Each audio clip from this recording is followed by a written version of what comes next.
सरकारी कर्मचारी, pension updates आणि महत्त्वाच्या GR बातम्यांसाठी तुम्ही पाहत आहात GR महाराष्ट्र. आजची अत्यंत महत्त्वाची आणि चर्चेत असलेली बातमी आहे जुनी पेन्शन योजना म्हणजेच OPS बाबत. गेल्या काही दिवसांपासून राज्यात आणि देशभरात जुनी पेन्शन योजना पुन्हा एकदा चर्चेत आली आहे. विशेषतः सरकारी कर्मचारी आणि निवृत्तीच्या उंबरठ्यावर असलेल्या कर्मचाऱ्यांसाठी हा विषय अत्यंत महत्त्वाचा ठरत आहे. सध्या मिळालेल्या माहितीनुसार काही प्रकरणांमध्ये पात्र कर्मचाऱ्यांना जुनी पेन्शन योजना लागू करण्याचे आदेश देण्यात येत आहेत. विशेषतः 1 नोव्हेंबर 2005 पूर्वी नियुक्त झालेल्या कर्मचाऱ्यांसाठी हा मुद्दा अधिक महत्त्वाचा आहे. कारण त्या कालावधीनंतर नवीन निवृत्ती वेतन प्रणाली म्हणजेच NPS लागू करण्यात आली होती. यामुळे अनेक कर्मचाऱ्यांना जुनी पेन्शन योजना मिळणार की नाही याबाबत संभ्रम निर्माण झाला होता.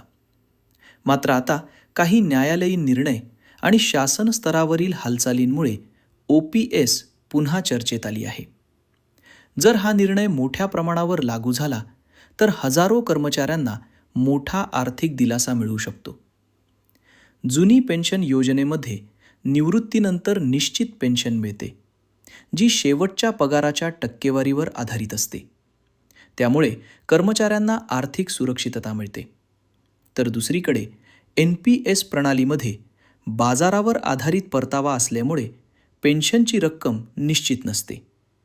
याच कारणामुळे अनेक कर्मचारी संघटना OPS लागू करण्याची मागणी सातत्याने करत आहेत. काही राज्यांमध्ये तर OPS पुन्हा लागू करण्याचे निर्णय घेतले गेले आहेत. त्यामुळे इतर राज्यांमध्येही अशी अपेक्षा वाढत आहे.